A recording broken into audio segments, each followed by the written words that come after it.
Hi, my name's Jill White and I'm the author of this book, Leo and the Lightning Dragons. In this video I'm going to show you the story massage version of the book. Now story massage I love because it's a very enjoyable, very inclusive and relaxing form of storytelling, combining story, song, rhyme with positive touch. So to find out more about story massage, go to their website, which is www.storymassage.co.uk. Now, one thing to bear in mind if you want to give someone a massage is do please remember to ask their permission first. So, Story Sloth, may I please give you a massage? He said yes. Okay, then let's begin. This is the story of Leo, the bravest knight of all. And what do knights fight? Dragons that are strong and big and tall. But Leo fought different dragons. They attacked him from inside, and unlike all those other knights, Leo had nowhere to hide.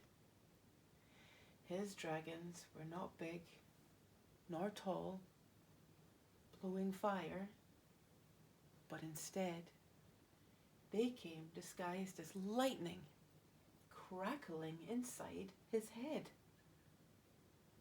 They attacked when he didn't expect it. Leo had no time to prepare. The people of the kingdom were angry and shouted, "This fight's not fair." The witches tried to help him with potions.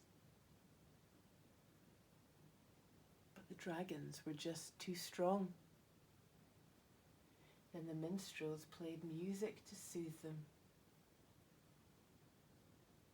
But they would not be calmed by a song. Then the wizard tried to poison the dragons by giving Leo magic food. And his mummy and daddy gave him cuddles and did everything to help him they could. But people were scared for Leo. "He's not strong enough," they all said. "Those dragons cannot be defeated." But this made our hero see red.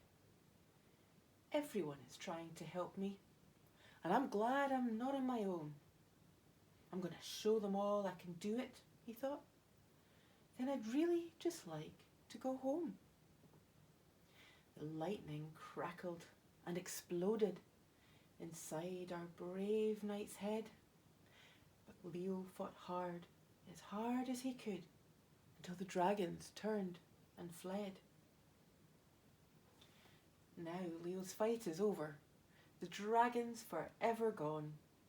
Leo stayed strong and didn't give up until the battle was won.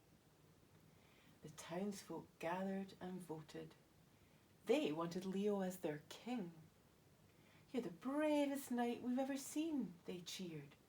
"You can do anything." Leo ruled the kingdom from that day and lived his life dragon-free.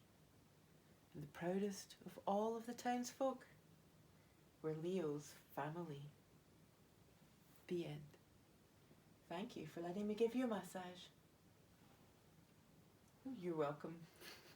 I hope you enjoyed the story, and again, for more information please go to www.storymassage.co.uk, and for more information about Leo and the Lightning Dragons go to www.leoandthelightningdragons.com.